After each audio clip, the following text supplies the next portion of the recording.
And I don't want to take up too much time, so I am going to start with this amazing video.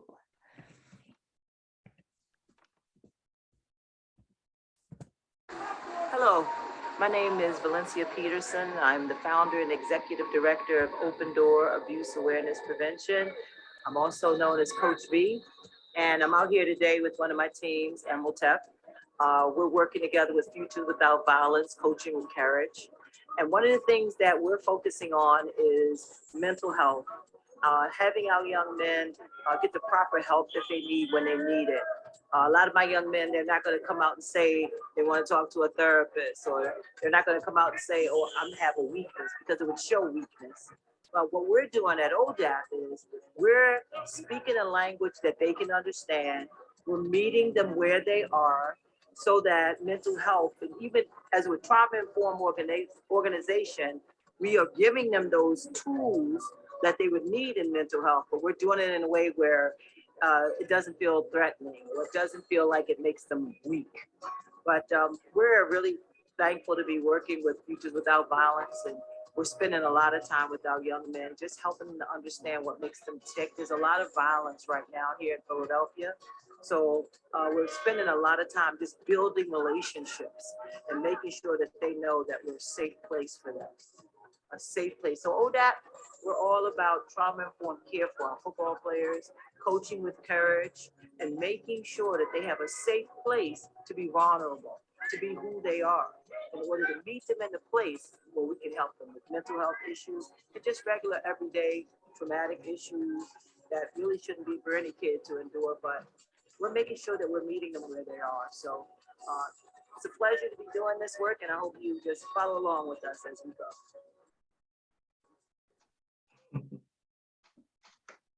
Go ahead, Coach V, take it away. So I'm really glad to see you guys here, and especially my players that's in the audience. You know how I feel about you. I'm especially excited that you're here, and I really want you to really zero in on what you're about to hear, because I put this whole Zoom together for you, so that you could have the tools that you needed on the next transition that you're going to make from high school to college, from college to possibly playing professionally. All these people in this chat right here, they're bringing something to you that's going to help you in your next stage in life. And I think that in my time of being a coach and working with you guys, I've always heard, oh, I wish I had somebody to talk to me about this when I was in high school. We've heard that a lot. I've heard it a lot. And I thought, what better opportunity right now to do it for you right here, right now, with people I trust, people I know that's going to actually give you a great deal of wisdom. And to my advocates in the audience, I appreciate you being here. Again, this is directed toward our players a lot, so a lot of it is going to be toward them and for them, but I think you're going to be able to glean very well from our method of how we do our violence prevention, and therefore helping in trauma and mental health with our players. So we really are grateful that you're here. As advocates, keep up the good work, because we know you're in the trenches doing your thing too. And so you'll get a good view on what ODAAP is doing, and we appreciate you being here as well. And please don't be shy, put your questions in the chat. All right. Thank you, Coach V. And we are honoring Mental Health Awareness Month, and really an important conversation around sports and mental health. And when we think about mental health, that's a pretty big concept. You know, when we really bring it down to a more understandable level, it's the things we struggle with emotionally and inside. You know, certainly as athletes or anyone who is connected to sport, we can really be focused on physical health and some of the training and working out our bodies and in terms of preparation for competition. But along the way, a lot of times there may be some emotional things that may weigh on us heavily through the process as well. And so we're going to be having, again, an important conversation with some really impactful sports figures that are going to talk about their stories and talk about some of the struggles they had coming up throughout their journeys and their stories, and certainly getting different voices and different perspectives. But what we're really talking about in terms of understanding specifically are things like anxiety, depression, and some behavioral responses like aggression and anger, and perhaps withdrawing and really disconnecting and dissociating. And so a lot of these things may be different things that you may be struggling with and really trying to figure out, again, as Coach V pointed out, some tools, some ways to really meet your own needs, but to really honor that there is a mental piece of this, and mental strength and building up mental training is part of the process, certainly of being an athlete, but then in dealing with life as well. We're also going to talk about life after sports and helping and having sports help us prepare for the challenges and the stresses of life as well. So we're so grateful that you're able to join us this evening. And again, we have some amazing people that have joined us in our conversation. And again, I'm just going to do some quick introductions. I'd like to say how grateful and thankful we are. We have currently from the NFL's Washington football team, we have Jaret Patterson with us, a running back for Washington, with us this evening in the conversation. Also, former NFL player Reggie Walker is joining us as well. And as well as former NFL player and Olympian Tyree Washington will be joining the conversation. We've also invited and are so grateful that Mike Wallace, former college coach Mike Wallace, is with us, as well as high school coach from the Delaware Military Academy, Nick Lincoln. So we have a lot of voices and a lot of connections with this very important topic. And again, we're grateful that you're able to join us this evening.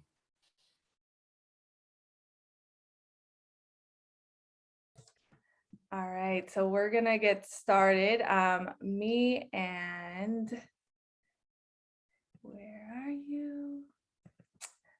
Jaret Patterson. Wow, so as you know, as Marty mentioned, October is Mental Health Awareness Month, and we want to make sure that all players have the necessary tools that they need to live a healthy lifestyle in every aspect of their lives. And we'll be starting with you, Jaret. Why don't we start off with kind of how football came about in your life? When did you start playing football?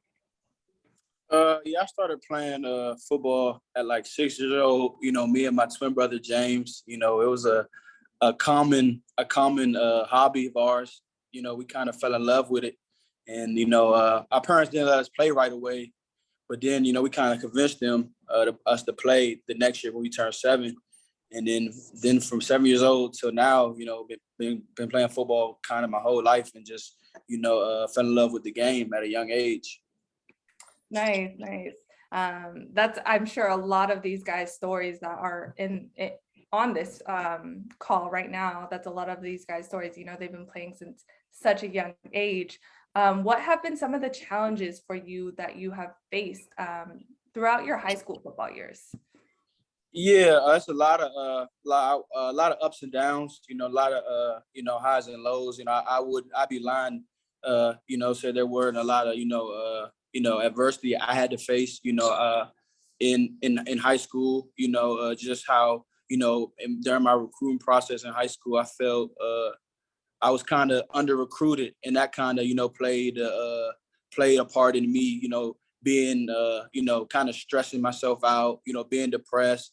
Seeing guys next to me that I thought I was just as good as getting bigger offers than me, and then hearing college coaches say he's not big enough. He's not the ideal running back to play at a university. That kind of took a toll on me, but I had the mental strength and so the support around me to kind of help me overcome that, and that really helped me to where I am today. Right. You are in your first year in the NFL. You're in that 1% group, right? The 1% that makes it to the NFL. You mentioned developing that mental toughness. What tactics did you use to develop that mental toughness? For example, I like using positive affirmations. That has been something that has helped me get to where I am in my career. What were some of the things that you did to get to where you are today? Yeah, just kind of just betting on myself and just believing in myself and just having faith and trusting the process that everything is going to work out for itself as long as I work hard and do the right things at all times. And I had people I had a twin brother, which that definitely played a part that he played a big part in telling me everything's going to be all right, and even him believing in me was even big. Myself also having that support system around me to help me, just go harder and just keep working so I can achieve my goals. Most definitely. I think we don't talk enough about how important it is to have that support system, have those people around you to, they say it takes a village to raise a child, it takes a village, I think, even just to develop growth. What advice do you have for these young men who, they're hanging out with whoever and whenever? What's your advice of developing your close net circle? Like, how important is that? Yeah, that's very important. If your circle, doesn't motivate you, or you don't have the same goals, as your circle, then you should evaluate your circle. I was grateful to have guys like-minded like myself to just grind and get what we wanted, which at the time was go to, college for free. We wanted to make sure that our parents, it didn't have to come out of pocket, and that's what that was our goal was. And, those high school years, always, 9th grade through 12th grade, we was up summers hanging out, working out, and we kind of created a bond, for a lifetime, to just pass football. Those guys in high school, those guys gonna be, best men in my wedding, and just, we really got, like I said, we kind of bonded over that. So just having good circle, and just, having guys around you that can motivate you and having the same goals that you have. Most definitely. I feel like there's this stigma in our culture, in our generation, in sports, of, men not being able to show emotion because it's a sense of weakness, but even women as well. What is your advice to these young men who are dealing with mental health issues, who are dealing with, mental health? What's your advice to them? Should they speak up? Who should they go to? How have you dealt with it in the past? Yeah, it's big. Nowadays mental health is very important. It's really taking care of your mental aspect of it. And my just going through college and seeing guys. I went to the University of Buffalo, and you have guys coming from Florida. Hot climate weather to go in the cold. It's a culture shock. And my biggest thing, you have to use your resources. Talk to you can talk to a counselor, or just talk to a teammate, or even talk to a coach. That's the biggest thing. My advice is, use your resources around you. And you may not think, it's not cool to speak up, but you don't know what a person might be going through. So it's okay to speak up. Emotions, it's good to show emotions. You don't have to be a tough guy, because like I said, everybody's going through something, and you never know what, that person might help you in the long run. And, just need a person to listen and hear you and hear you out. Most definitely. You hit it spot on what I was kind of aiming to next. Can you share an example of when you've had to speak up, but you also helped another person speak up as well, that was dealing with mental health? Oh yeah, tons. Like I said, I went to the University of Buffalo, so it gets very cold up there.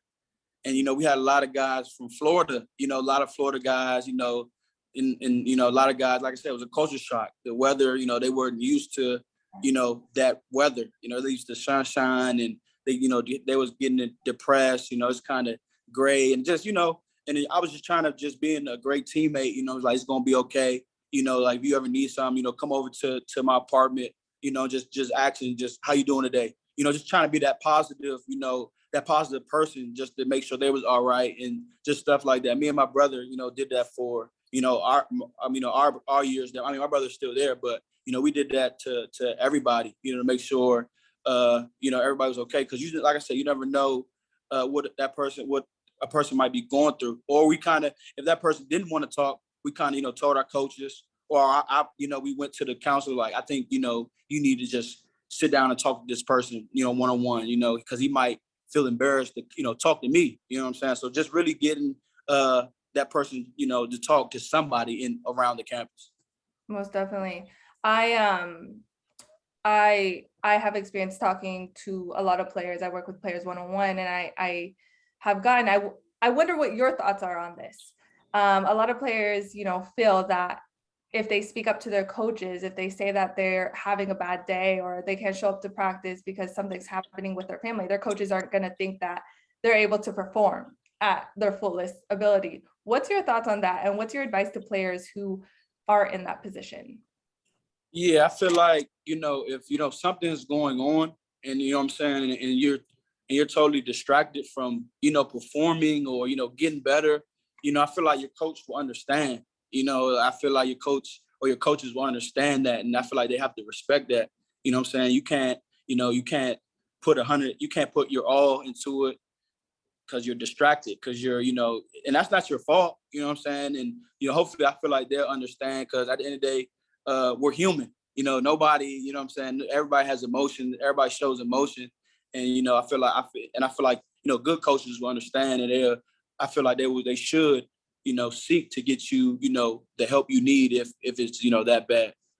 Most definitely. What advice do you wish you would have gotten going into college from high school? What advice do you wish you would have got? Like I said, use your resources, man. Like, there's a lot of resources, that I didn't know about, that I wish I would have used more. Like just talking to, the counselors that they provide for us as student athletes. And even now, like being in the NFL, they have, they have counselors at the facility just doing checkups. You know what I'm saying? Because like it's a lot. I would be lying to you and say it's not a lot. You know what I'm saying? Now, like it's a job. You know what I'm saying? And sometimes that job will get overwhelming. And you just want to just get away from and just talk to a person that you can talk to, that you can trust, and just to talk to and just listen to you for a change. Right, most definitely. Well, I want to thank you, Jaret, so much for just being so authentic and being honest. And yeah, I'm going to wrap this up. If anyone has any questions for Jaret, please throw them in the chat. And we will also have a group discussion at the end as well if your questions do not get answered. If there's anything you'd like to end on, Jaret, feel free. I know these guys are listening. No, I think you hit it all. Mental health is very important. It's very hard. It's very important to take care of your mental, just as physical. You know what I'm saying? And just don't be afraid to speak out. All right, thank you. So I so appreciate you Thank you, mentioning thank you, thank you. relationship. Yeah, relationship is such a big part of that, Jaret, and checking in with each other, your teammates. Such important principles. Thank you. No problem. So I'm going to bring Reggie and Tyree into the conversation, and just kind of continuing with that. Reggie, I'll go to you first.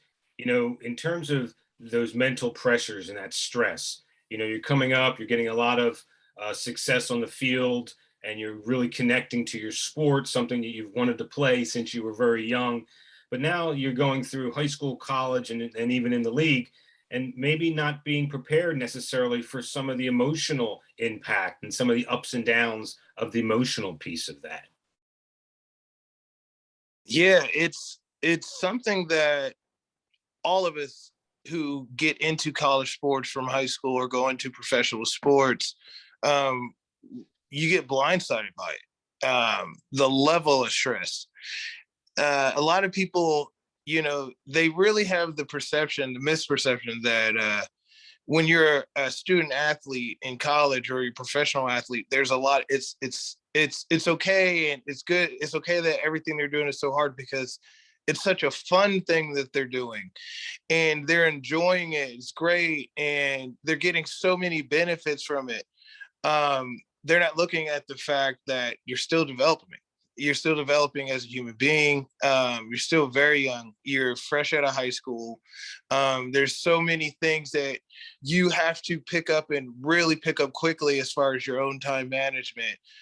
You have to figure out what are you actually going to do with this degree and your life, and that question of what you're going to do outside of sports is going to be there, but trying to find the time to answer that question, because the fact of the matter is what you want to do, you're doing it. So it's a very difficult thing to figure out, but the level of stress is something that it really blindsides you. And if you don't come into the situation having a certain level, a skill set, it can really be quite painful for you to endure. Now, it can certainly help to have people around that may want to, support you. Tyree, I'll bring you in here, but reaching out for help and just, as a young athlete, how difficult is it to just kind of just put it out there and be authentic and genuine that you're feeling a certain something and this stress is starting to impact you in terms of extreme sadness or anxiety or something else, and being able to reach out to the people around you as a young athlete, that can be sometimes difficult. Yeah, it can be extremely difficult, especially, it's extremely difficult to talk about these deep rooted emotions anyway. And then uncovering them is a process in itself.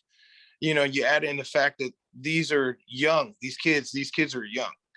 And even having the capabilities and the structure there to dive into yourself that's needed to, really figure out these deep issues with yourself. It's hard, and finding people that can relate to you is impossible outside of people outside of the meeting room that you're playing with, your teammates, a coach occasionally, somebody on the support staff occasionally. You have very few people that can relate to you. So it's hard to even verbalize it in the first place because you haven't really been taught those skills. You don't know how to do it. But then you add in the fact that there's no one there that can relate to you anyway, and you know it. And then the handful of times you might try, you're typically not going to get the results you want. Like I went and tried to speak to a counselor when I was in school twice, and it was just like speaking to a wall. They couldn't understand anything that I was telling them about why I was feeling a certain way that I felt. And it really stopped me from talking to anyone for 3 or 4 years after that. And I was really going through some really deep rooted emotions. So, there's not enough relatable people there. And then even trying to figure out who, I imagine as you're coming up and you're getting more success on the field, you get a lot of voices in your ears, a lot of people giving you all sorts of advice this way or that way. And to really understand, keeping your end in mind, understanding your purpose, what that journey's looking like, and being able to block out distractions must be extremely difficult as a young person. Oh yeah, especially it's extremely hard. And it's hard when you're an adult to really master the skill of discernment, to really be able to look at a situation, the negative and the positive, and form a strategy to handle that situation properly. A lot of kids, they're not breaking things down that way. They haven't really been taught those skills to do things that way. I luckily, because my dad did logistics in the Army, he taught me how to break situations down, situational awareness, how to, like, my value given the environment that I'm in, and really how to see how I fit into the bigger picture. There's a lot of skills that my dad taught me that when I came into the environment, I relied on those skills, and I saw people around me getting eaten up by the environment itself because they didn't have this understanding. And that's usually one of the most determining factors in why guys go pro, is because a lot of guys have that skill set, because it's not just talent. There's a whole skill set that you actually need to even be considered to be in that job, which is what a lot of these kids don't know. It's not just being good. There's everyone's good. You need these different, you need these differentiating factors, and there's a lot that goes into it. Thank you, Reggie. Thank you. Tyree, I'm going to switch over to you now. And just carrying on that conversation, coping skills, just for the emotional part. So you're coming up as an athlete, and certainly the physical skills are there. You have those gifts, or you develop physical skills, but it's those mental coping skills that help you get through some of the more stressful times. And as a young person, that can sometimes be difficult to really try to develop. Well, it's very difficult because you have the weight of the world on your shoulders. Is that, being that young student athlete. In the big scheme of things, these kids at that level, that their goal is to get a scholarship to go play college ball. Then, Lord willing, they can be able to go play in the NFL. the mindset is coaches don't care about your feelings. I was telling a high school athlete, well, actually a collegiate athlete at UCLA, I'm like, most coaches don't care about how you feel. They don't care about what you do. All they care about is getting that W. All they care about is performance. So what you do is, and most of these kids end up doing, I did the same thing, is you compartmentalize those feelings. It's almost like you have a storage in your head, and you do all these bad things, all this trauma that you're going through in your life. You put those feelings in that storage. But the problem is that the problem is that when that storage reaches capacity, you're in trouble. Chaos is about to happen. It's no different than it's no different than a dam. Like a dam holds a certain amount of water, but when it becomes overflowing, that's when, like I said, chaos starts happening. And then what's going to happen? It may be suicide, homicide. It goes into self-sabotage. You go out there and your academics are bad. I mean, you don't perform on the field, whatnot. But coaches have to allow these athletes to be vulnerable without judging them, without looking at them saying that because you're going through X, Y, and Z, because you maybe have anger issues, because you're going through depression. I mean, there's no cookie cutter with these kids. They all come from different type of backgrounds. I come from a background that's gang infested. I mean, how I got into football was my mother. She got on her knees and she thanked God that I started playing football because I wouldn't have been in jail or end up dead. But once again, that fueled my fire, put gasoline in the fire to help me to perform. But I was like most of these kids out there today, is that you compartmentalize it, you just put it away. And so I think it's important for the coaches just allow these kids just to open up, be vulnerable with all their feelings. Don't judge them. They're going to be able to perform on the field, but they need an outlet. They need something. They need a release. They need to reboot the system. I mean, even like in a factory, that you have to turn machines off. They just can't keep going and going and going all day. They have to rest. These kids have to rest their mind. They have to rest their body. If not, they're going to overheat and it's going to be trouble.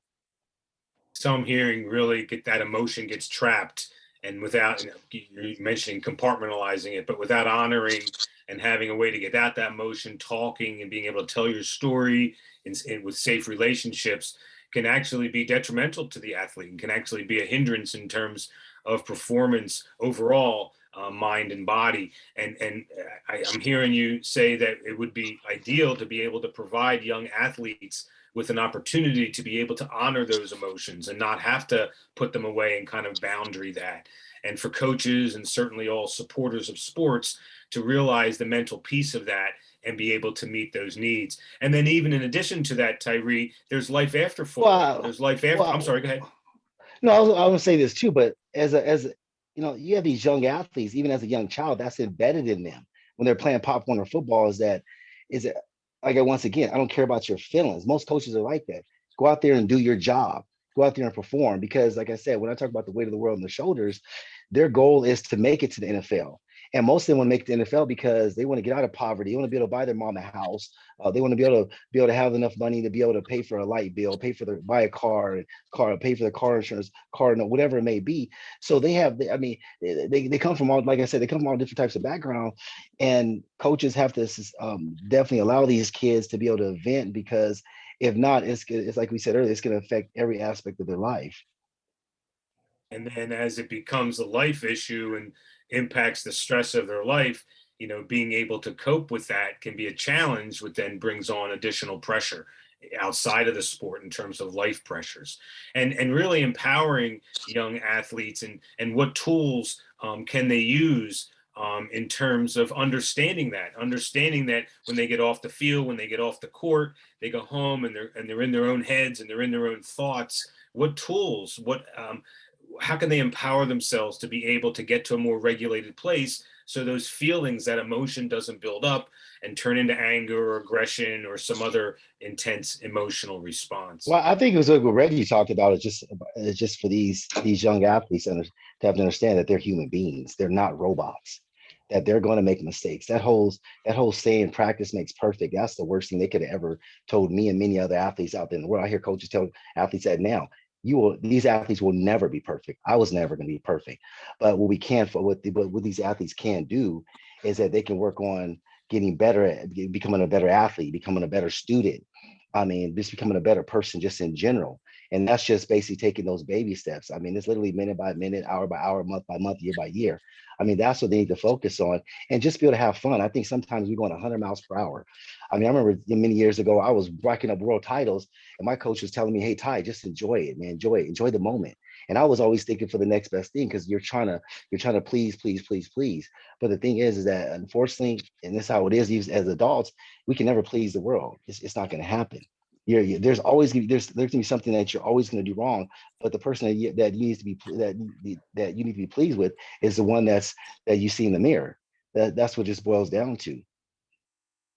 And really being connected to self and understanding purpose and identity, and really, again, not letting those distractions in terms of the weight of that pressure and that stress impact, again, your performance on the field, but also life and how you're connecting and dealing with the stresses of life. And, Well, and just I think Selena talked about, she said it takes a village to raise a child, right? But I'm gonna throw a little twist into that, is that it takes a village of positive people to raise a child, because you can have somebody raise your child, but they can be negative. They can have a lot of anger. They can have a lot of issues, and they can instill bad habits in these young people. So, yeah, I mean, we all follow somebody in life. I tell my kids, it's all a matter of who you follow. If they're doing good or if they're doing bad, you choose, free will. Namaste. thank you both. Appreciate that. No problem.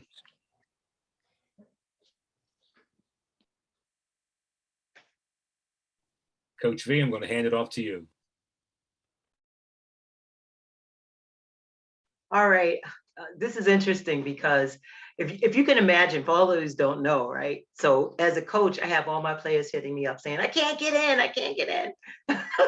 So I'm in the back in the scenes trying to figure out how to get them in, but I'm glad I'm recording this so that they can get this later. But I'm excited personally to just have a chat here with all of you, but Mike and Nick, this is the heart of where we are. And everything you all said, one of the things that we've done with ODAAP, right, is try to break down to our players what's going on with them inside, even just from their brain state point of view, right? Again, a lot of the young men here that we're working with, Mike and Nick and I, we're working with a lot of young men in Pennsylvania, in Philadelphia. And right now, Philadelphia, there's a lot of violence. Even my school that I coach at today, they had to close the school because of all the fighting that was going on. But one of the ways that we've tried to get our players to understand themselves, and I'm going to share my screen real quick here, so beg my pardon here as I do this. I want to just show you guys so that you understand where I'm coming from with this. But one of the things that we have done with our players is we've tried to explain to them that when you're in a volatile situation or in a neighborhood or a place where there's constant fear, terror, alert, where we are right now in Philadelphia, this is what the brain looks like. This is what the brain looks like. And Nick was with me. We went to camp and we showed the guys, this is what your brain looks like when it's living in fear, when it's living in terror, when it's living on a constant alert, and just, it's intense. But one of the things that we've been trying to do is get our players in the blue. And what we mean by that is what you see here is two different colors for the brain, the red in the back. We are working at ODAAP.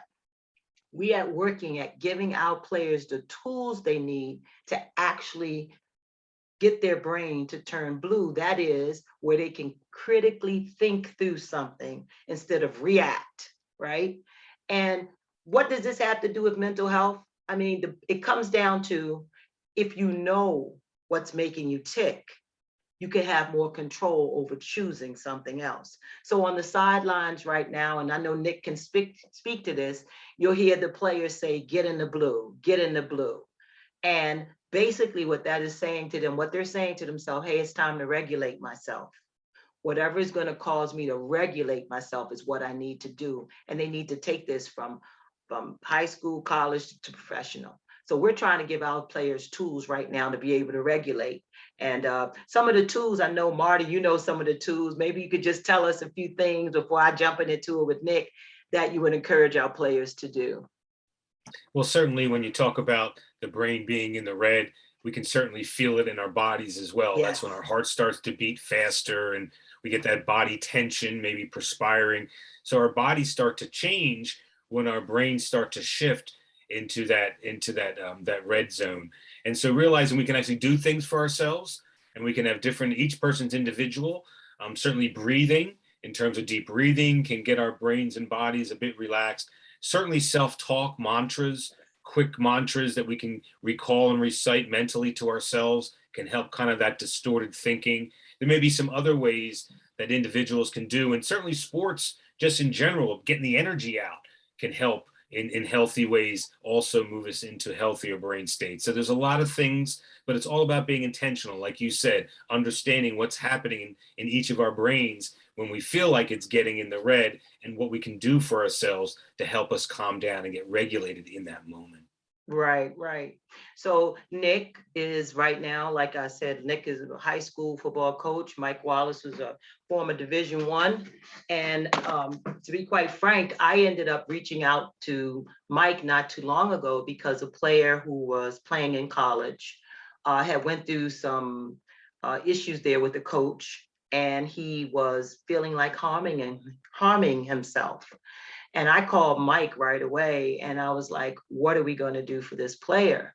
And I wanted to be sure that I went to the people that could help him so that he wouldn't feel like he needed to harm himself. So Mike, just starting off here with you, when I made that call to you, what was your first thought? What was your first thought?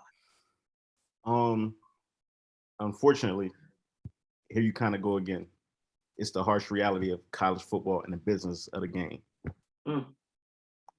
And to hear those type of stories with these type of kids that really have no background, no understanding of the rules and what happens, it really sucked.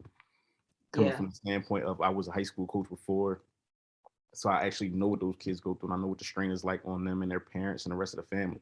And really the support system, everybody around them, like, I mean, it ends up being really stressful for you when you get a call like that with a kid going through something. So unfortunately, it always tends to be here it is again. Here it is again, right? And Nick, you know, as a high school football coach, both of you guys, right? We have a lot on our plates as coaches, because I've been there too. You're trying to build relationships with young men. What do you notice in this area of just like where they're coming from mentally from the get-go? Speak to that, Nick, because we're frontliners when it comes to helping our young men be able to handle another transition, another phase in life.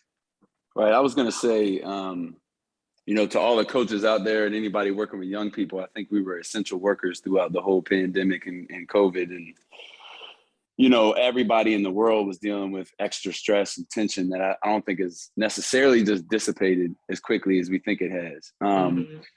For me, you know, the hard thing and the exciting thing is that like that 2 hours of practice they get every day is their outlet. Unfortunately, sometimes that's the only outlet. Right. For some of our young men. So, you know, you don't always know everything that happens outside of the field. You don't always know their life story. You know, as a coach, you know, I got into it because I wanted to stay around football, but I'm still in it because of the relationships that I'm able to build and the growth that you see in young men. You know, just because I happen to work with young men, and I think it's the same thing with females. It's just like you see a young person develop. You know, obviously, I think when coaches get caught up in the wins and losses, you lose sight of the young people that are there every day. And I think the priority of relationships, of mental health, of making sure that they're safe, that they feel vulnerable, that they can speak to you, you know, the wins and losses happen because your players are open and they love you. I mean, honestly, that's what coaching is love. And so that's what keeps me in it. That's what keeps me going. But it is hard. I mean, it's hard to see some of the trauma that our young people are dealing with.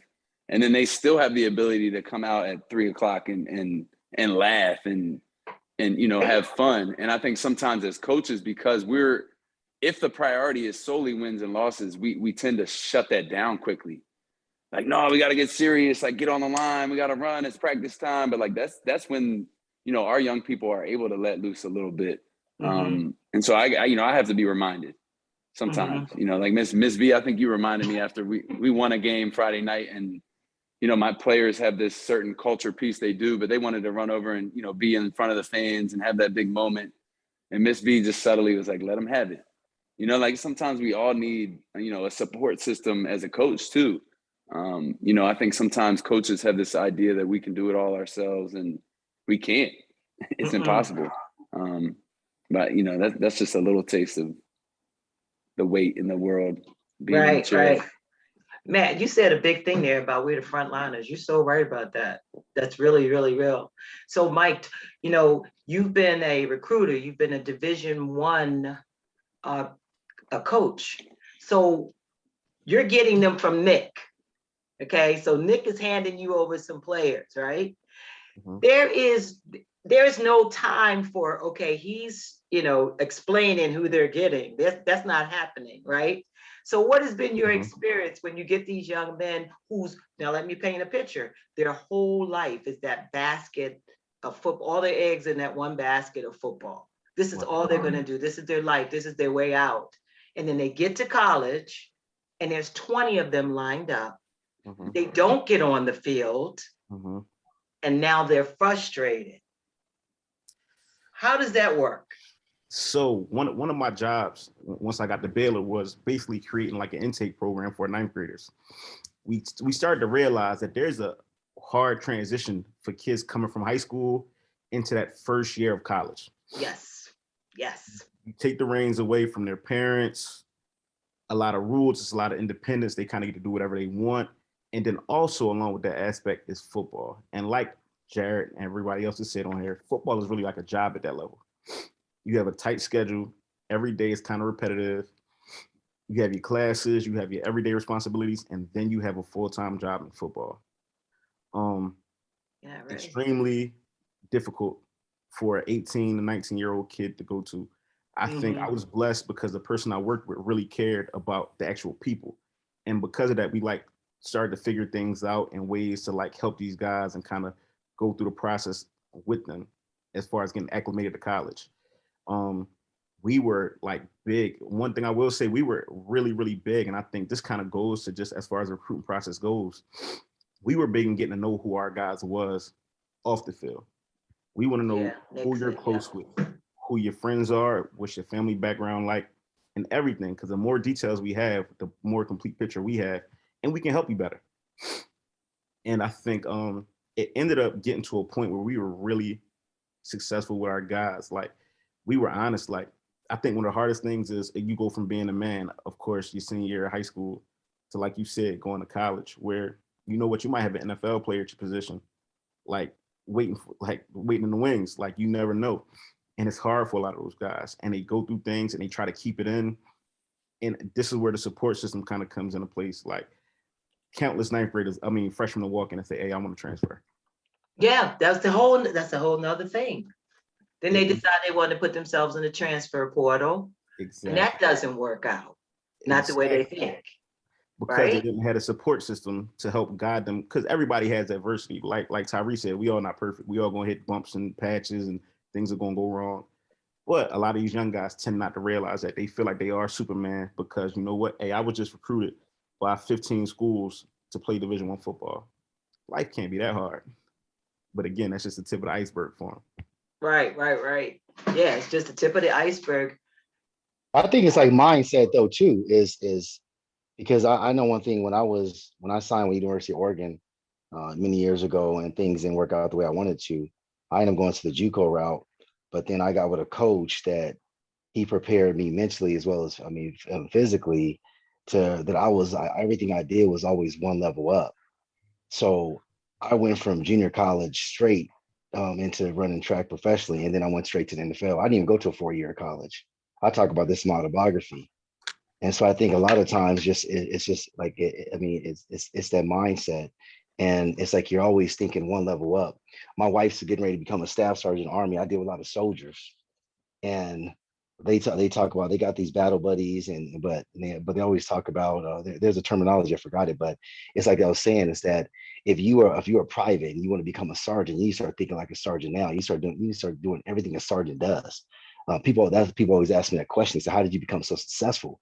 While being in junior college, I said, because my coach instilled that in me.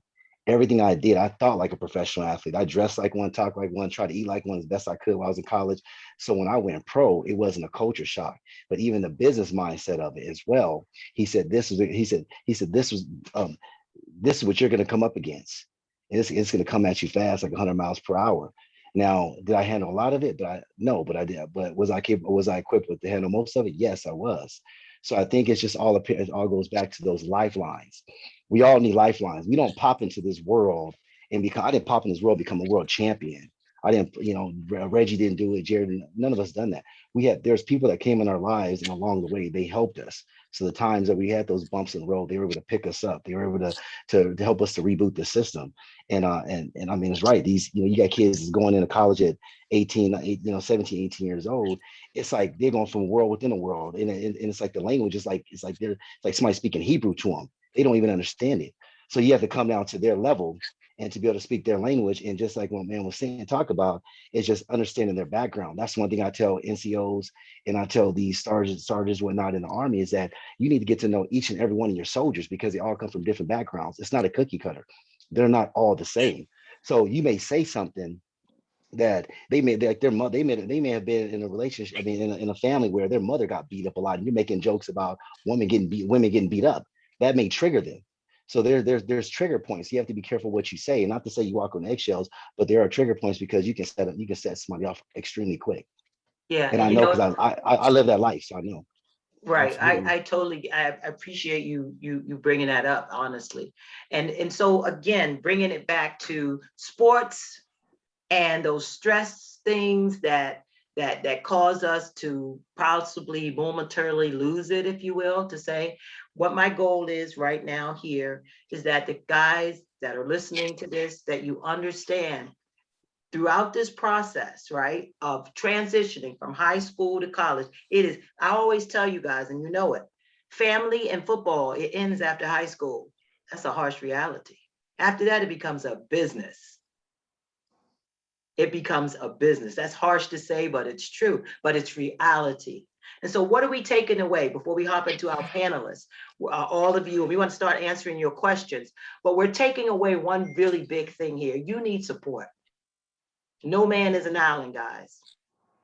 You need somebody in your corner, and your coaches are your first base, but let's not even talk about the coaches that are abusive, right? Let's just talk about that for 1 second. I want 1 second on that. I don't want to spend too much time.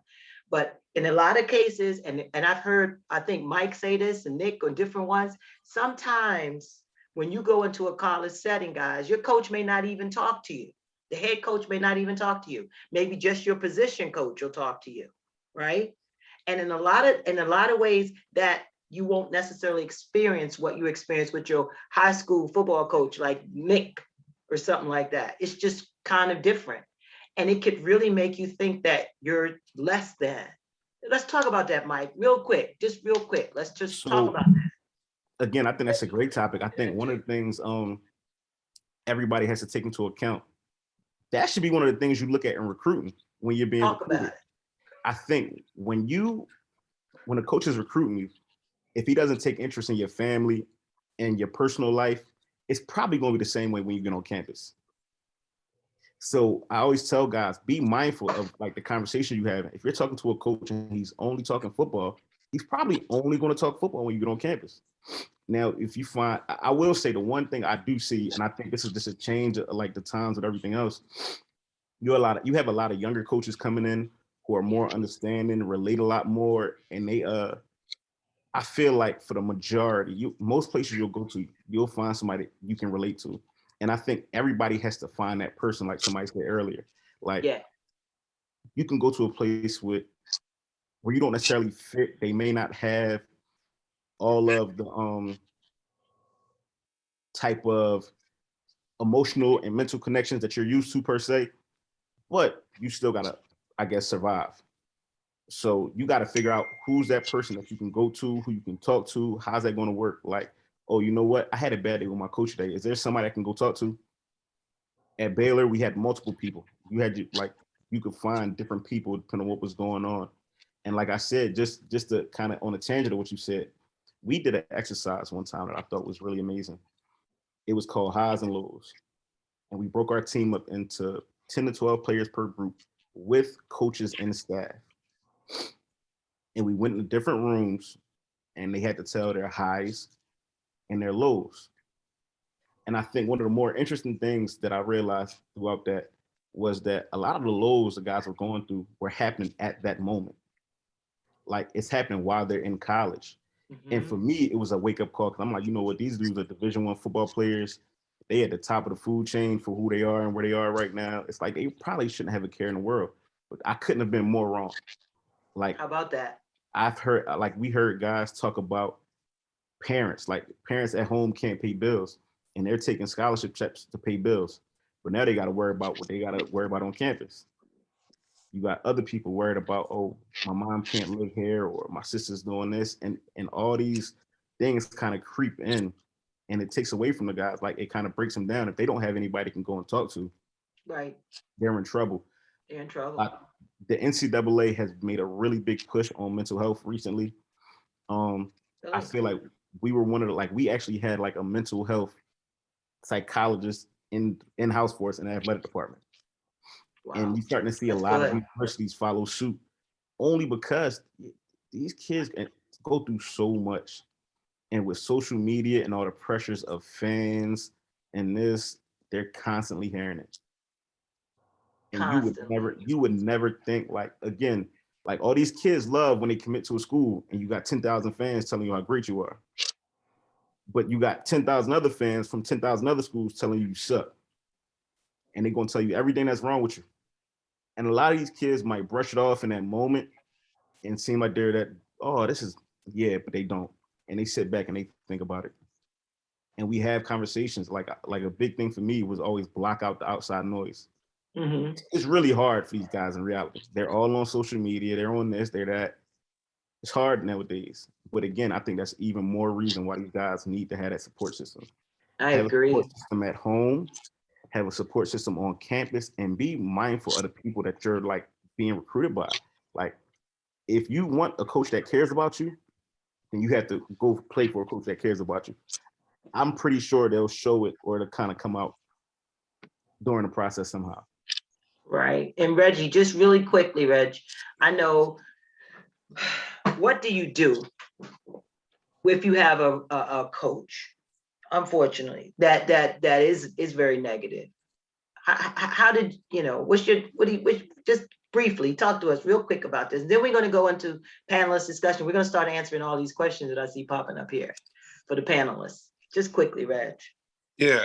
So if you're dealing with a negative coach, it's real. You really have to understand that you have to deal with this situation very delicately, because the fact of the matter is they have more power than you, and you want the situation to be equal in that manner, but it's not, and they don't treat it that way. It's not that way behind closed doors. No, I'm the coach, you're the player, and there's ways of moving around that. But I mean, building that relationship, one of the first things you could do is you need to form common ground, especially with everybody in that environment. Because I know, just for football, for instance, I knew at the end of each and every single day, the coaches are going behind closed doors and they're looking through everybody on the roster. And the thing is, I've seen guys get released and get cut because coaches didn't know who they were. So you need to be really in there as a businessman, because it is a business, forming those relationships built off common ground things, like understanding, knowing their background. That is such a big thing. Yeah. But really probing questions, being curious about who this person is, because the thing is, if you show interest in them, they start showing interest in you. And then when you're in that situation, that is, because when you're already in the doghouse, it's already there. You have to really build yourself out of it. Be curious about what your coach is going through. Start spending the time extra. Start making sure that you can talk to them. But you really have to really make yourself, in a way, bulletproof. You can't give them a reason, but you have to go into that environment understanding you can't give them a reason. You're already in the doghouse. They're already negative towards you. You already know that this isn't this isn't the best situation. I can't give them a reason for them not to play me. So I have to give them every reason to play me. And Yes. you have to do it consistently, day in and day out, knowing eventually I'm going to get in there, because that's what it is. It's like you're knocking on the door. Exactly. But that's the thing that crushes a lot of people is Exactly. you gotta, like, man, you gotta finesse it. You gotta You finesse do. that, and it's brutal to understand you gotta do this at such a young age, but you do the same exact thing in the business world. You do the same exact thing as an adult. You're just getting introduced to it at 17, 18, 19 years old. So Crazy. It's crazy. I think we need to transition because we have a lot of questions. So I think we should move on to that. What do you say, Selena? Yes, we are. We're going to transition right now into the group session. And I want to start out with thanking all of you guys for this conversation. You guys mentioned a lot of key points, but one that I thought of is how coaches are starting to bring the holistic approach into this game, right? Into football. And Lauren asked a great question. And I have my own opinions about it, but I want to know what your guys', each and every one of your guys' opinion is. Do you think their mental health, that athletes' mental health deteriorating makes them more success? Do you think their mental health deteriorating makes them more susceptible to injuries On the field? yes. Okay, who said yes? Reggie said yes? Yes, it does. What do you think, Mike? 100%. Mike? I'll let someone answer this question real fast because let me calm the dogs down and then I'll come in. I think it's absolutely. I don't want. It's funny. There's a pro players right now that are going through mental health issues, and it's funny. I remember Coco Golf? Who or Simone? Which one of the tennis players was it that went through the mental health stuff during the Olympics? And she pulled herself out. Osaka. Naomi Osaka. Yes, thank you. Like she pulled herself out because of mental health, and she said, "You know what? I cannot play to the best of my ability right now because I'm just not mentally checked in." I think you see it every day in real life, but we just don't know about it, and I think it does affect the way guys play. Like there are rumors, which everybody has heard in the Philadelphia media of recently, of mental health issues, and you know what? I believe it. I think, unfortunately, we all know mental health takes a toll on you. And even though all the details aren't out there, like people go through a lot. If you go through something off the court, off the field, it undoubtedly will impact your performance. Nick, what's your thought? I was gonna say, as coaches, at least in football, you're always like, don't stand around the pile. Because if you get tackled, someone else gets tackled, you're just watching, you're gonna get hit, and it's gonna be like reciprocal injuries. It's kind of similar to me with mental health. It's like if you're distracted from what's going on the field, That's good. right? You're not able to laser focus the way that you need to during those 48 minutes. You're inevitably going to lead to injury, I think. I just think it's a natural, snowball effect. If my mental health is not right, it's likely that I'm not pouring into my body the same way I need to, and then I'm not focused on the plays I need to, and I just think it's going to happen. Injury would, but lead from mental health injury. Right. There you go. Well, I think it manifests too because it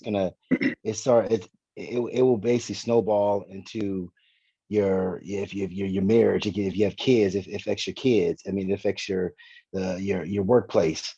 I mean, it keeps going until you identify that you have an issue. I think we get caught up in this, we get caught up in our feelings sometimes and think that nothing's wrong with us, but in reality, we're all going through something.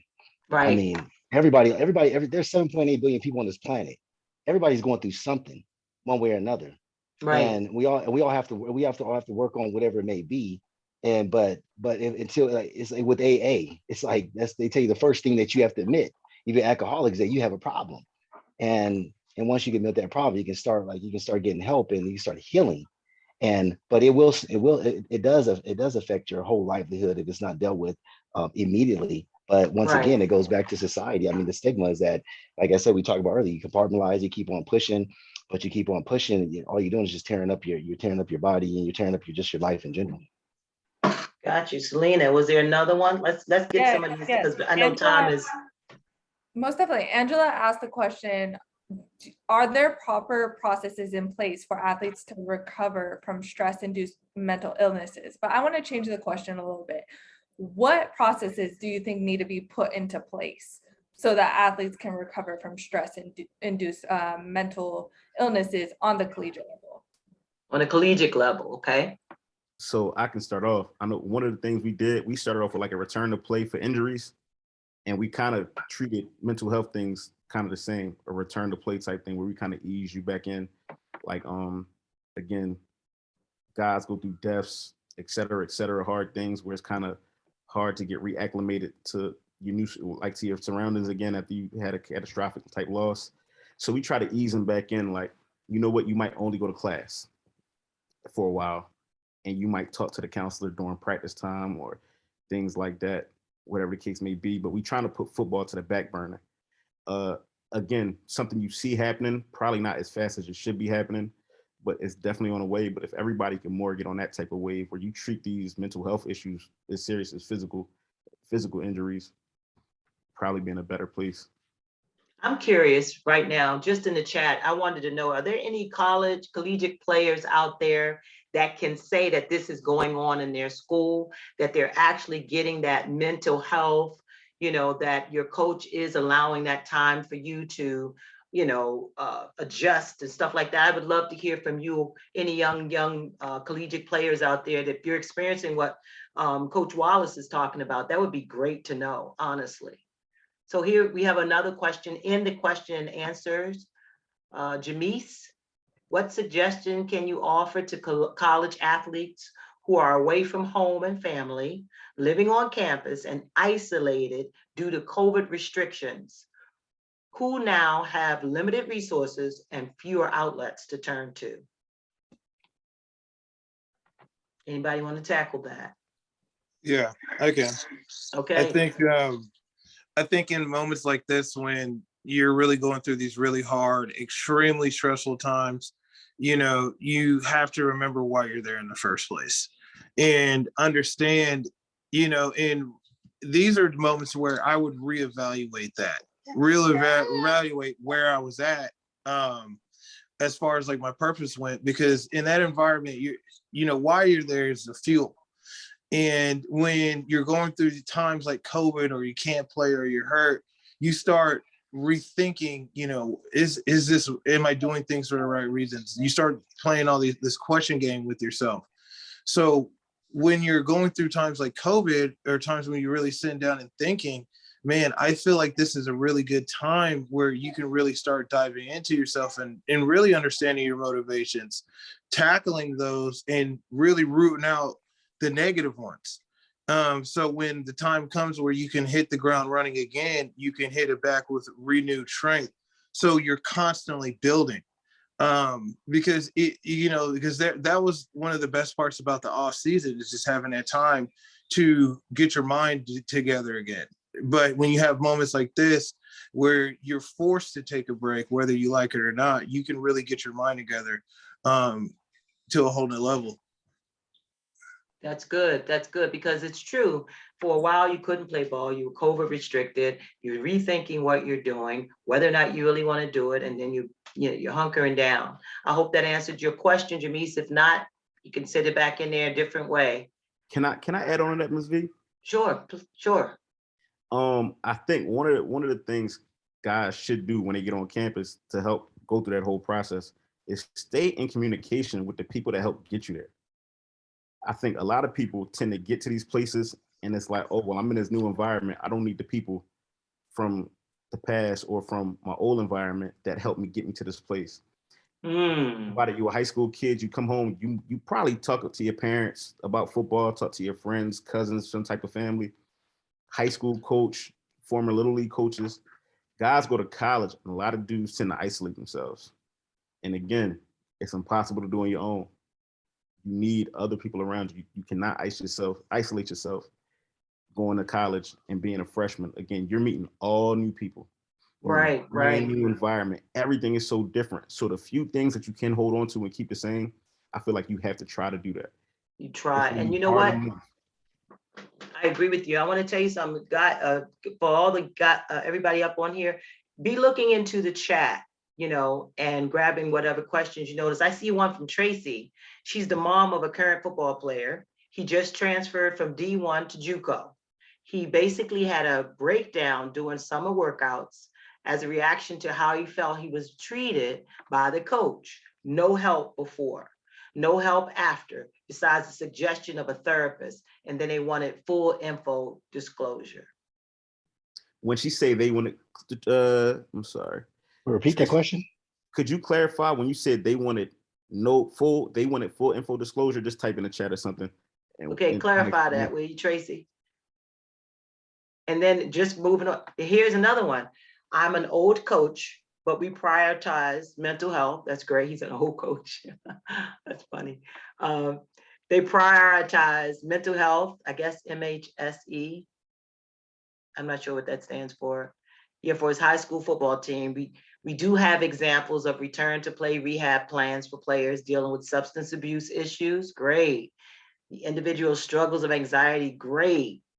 Our training room supports physical and mental health injuries. We need much more of that. Much more of that.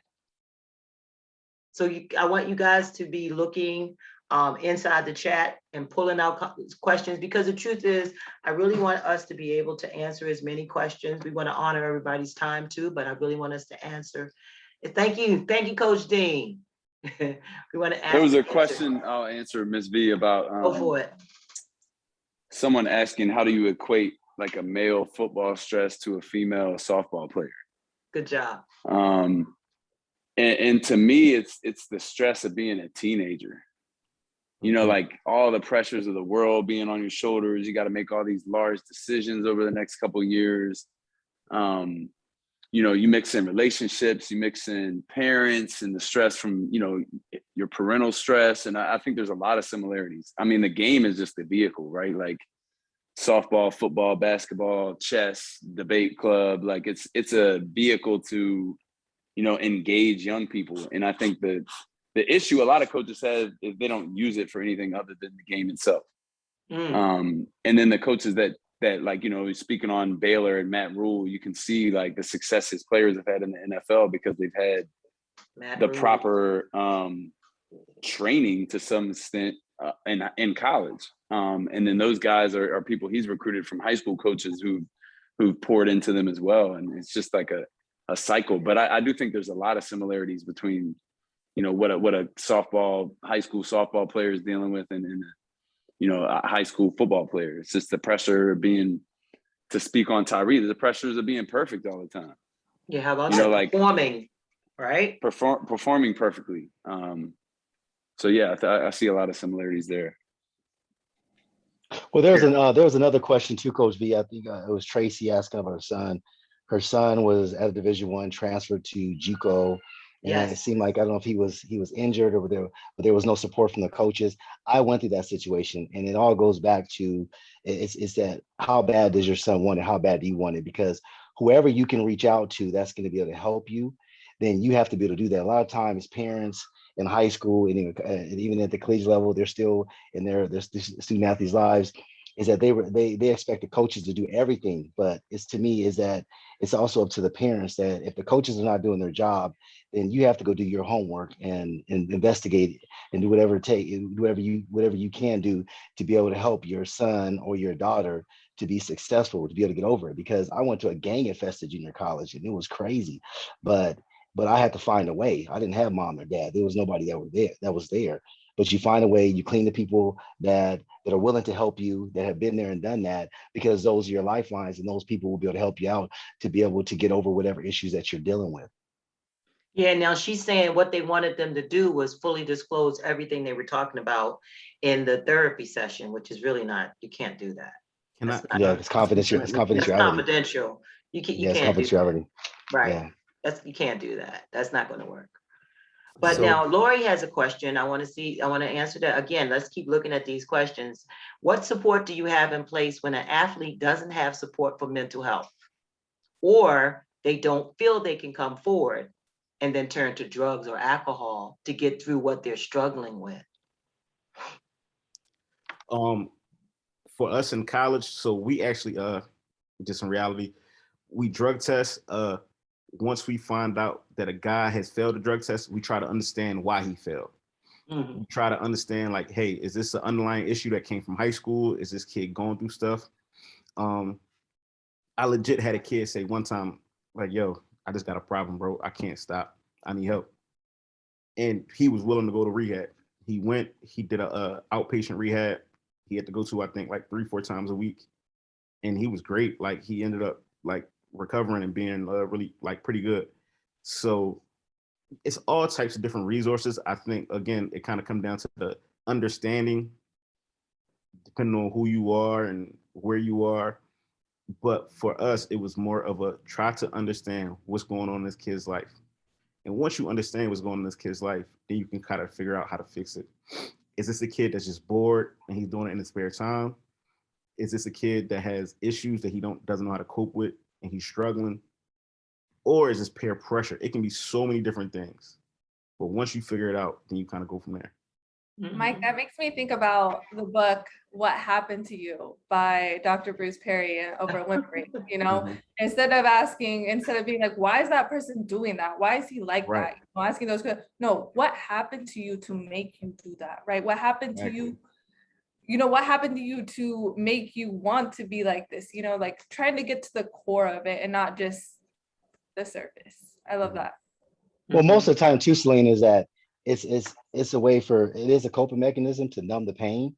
Mhm. And because I was an alcoholic in college as a pro athlete, but I was just trying to numb the pain, all the stuff that I was going through in my life. And the kids, it's like they know they're not trying to that's not going to fix it, but it's trying to numb it, and it's trying to just basically just push through, just trying to get through the day, and maybe trying to get through practice, whatever it may be. Doesn't make it right. It's like you're scratching the surface. You're not getting to the core of the issue to try to fix it. But also it goes back to just like the common denominator we talked about is that earlier, it's about vulnerability. It's allowing these kids to be vulnerable and just to be able to get open. Because if not, like I said, just like Mike was talking about, it's backgrounds. I mean, everybody comes from various backgrounds, and it's all about what they're used to, what's normalized in their environment. And sometimes they take that, whatever's normal, they take that into the college, they take that in the workplace, wherever else, because they just think that it's the right thing to do, but it's not. In a sense, they're just self-sabotaging themselves. So Right. I'm Tyree, gonna go ahead. Marty, we've all been on a conversation on how important it is the coaches training, right? How much the coaches have such a big impact on the development of young athletes, high school athletes, collegiate athletes. And I think that goes back to the training, the hiring of coaches, professionals, who they're surrounded by. We talked about it takes a village, but a positive group of people to help someone grow, to help someone achieve the things that they want to do. And I mean, that's a whole different conversation, but yeah, most definitely. Go ahead, Coach B. I just want to say, Nicole, I see you. She said, selling oneself seems daunting. What about the player that is introverted? Where can they gain their skills? You know, it's interesting because high school, when you see players that are introverted and not, they have a certain personality, they're more quiet on the field. You know, what about those players that are introverted? Where can they, I know one of my guys, Dan, I work with, he's very introverted, but he's fully there on the field, That's his only way of getting out of his whole being introverted. Well, I was introverted, There you big go. time. And I was especially introverted. The higher I went up, I went from a party guy in college, for the most part, to the NFL. I was a complete shut-in. I didn't do anything after my first year, nothing at all. I didn't talk to anybody. But even in high school, I was so self-conscious and introverted that I never even played a football game without taking my helmet off, because I didn't want people to see who I was. I could not handle it. So like, but the thing that got me out of it and actually got me talking was someone brought the question, someone just took me off to the side and actually started getting me curious about like the deeper side of myself. You know, we had a guy who played, he came off, he took me off to the side and he just kind of planted a seed, but he got me to get curious about it.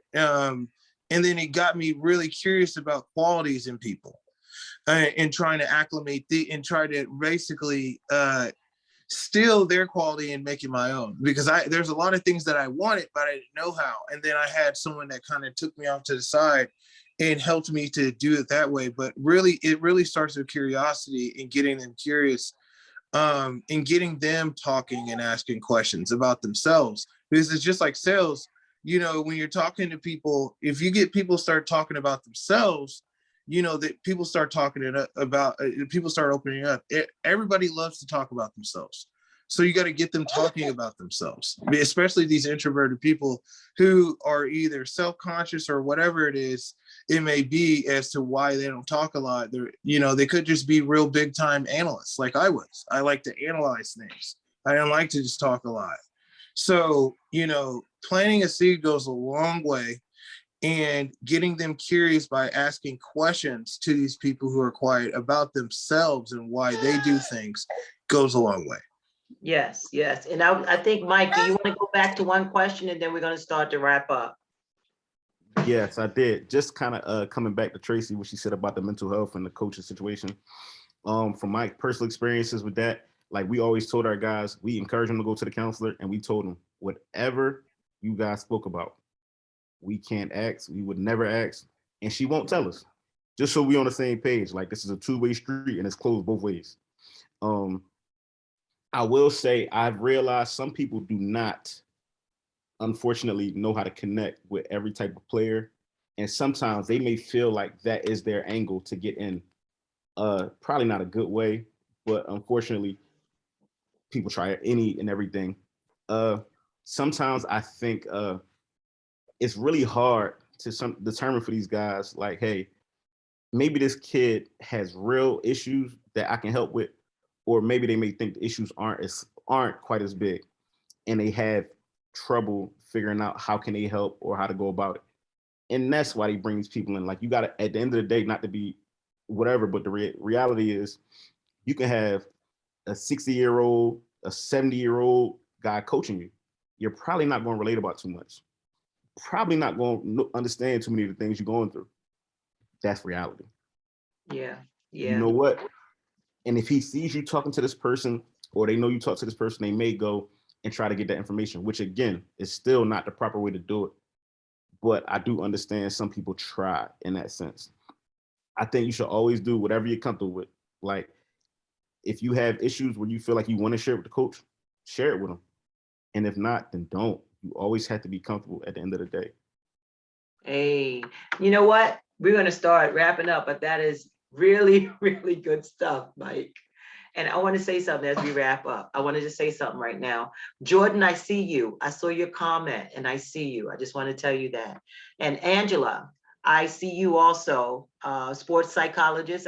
She put her information there if anybody wanted to. Angela Boyce, thank you so much. She's a former athlete, background in psychology, science of mental health, illness, and athletes. Reach out to her. Thank you so much for being here with us.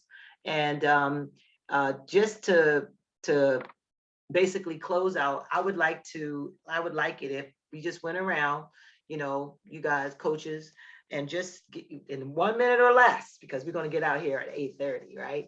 And just give last minute words of encouragement to the players that are going to be listening and to those who have come, just like less than 1 minute, okay? And then we'll close it out. How about we start with you, Tyree?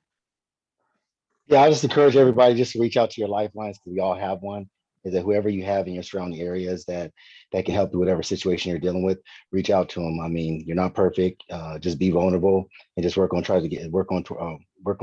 just trying to get better every single day. Check out my book, Against All Odds. It's on Amazon. I just signed a deal to do a documentary and a TV drama series. So that's going to be off the charts. And And like I always say, keep elevating. And I'm going to give you this quote real quick. It's destiny can't be delayed, but not denied. And what that means, we're going to go through many different situations in life. It's going to slow us up a little bit, but it's never going to stop us from getting to where we want to be. Peace. Hey, I like that. You, Mike? For the most part, everybody try to communicate. I've come to realize communication is the biggest part of all of this. Understanding, sometimes we can tend to speak different languages, but if we can sit down and just talk and try to understand each other, we can make some leeway. Players, coaches, parents, support system alike. It's a lot to understand. This landscape is constantly changing, even probably now more than ever. And I think we all have things to learn and can help these kids and bring things to the table. We all just got to come from a place of like trying to learn and understand and really know what's going on with these kids. I think at the end of the day, these are still young athletes, and we tend to lose that. We tend, because of their positions and because of their roles, we tend to forget that these are young people still developing, where if that was a 21-year-old in any other stage of life, they can get away with murder. Very good, very good. All right, wrong choice of word, but Yeah. you can get away with so much. But in sports and in college, you're held to such a higher standard. So I think if we can just be mindful of that, communicate and try to understand each other, it'd be pretty good. Reg?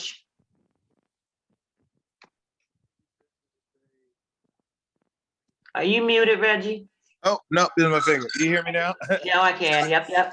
Yeah, just know why you're there. You know, at the end of the day, it's going to be hard, and it's going to be your reason for being there in the first place is going to really be the end reason why you go from point A to Z, whether you go to league or not, or whether you go pro, or whether you even have a motivating career or have a good life. Just know what you're doing and why you're doing it in the first place.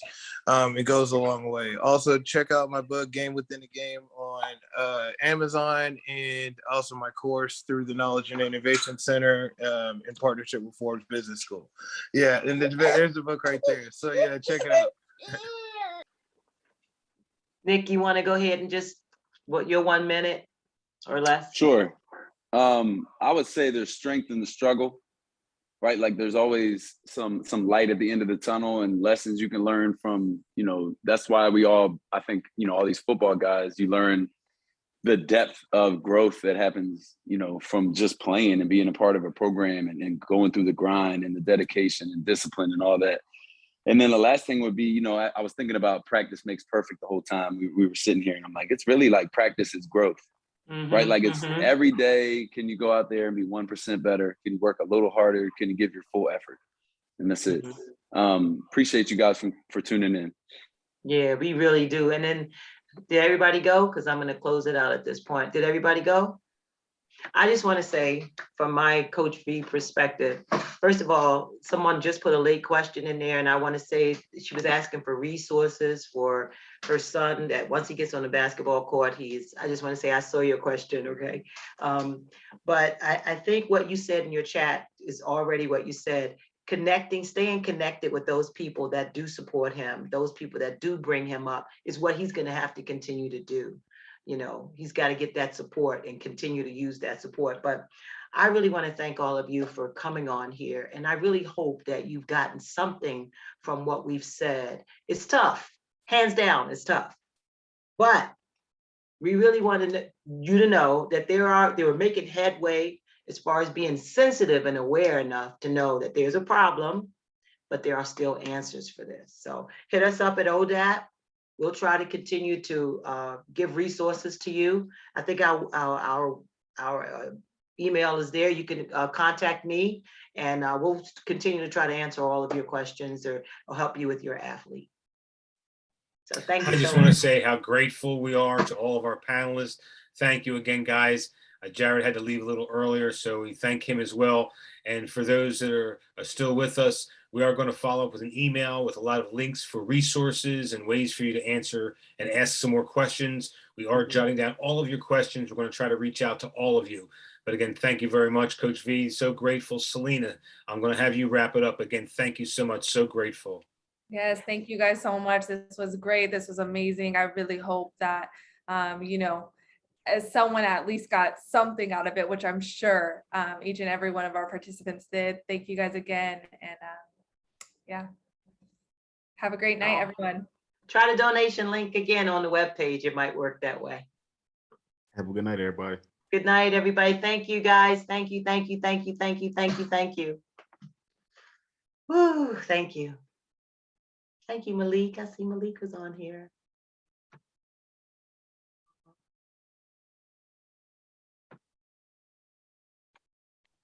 So Coach V, if you go down to your three little dots in your chat window, you can save that whole chat.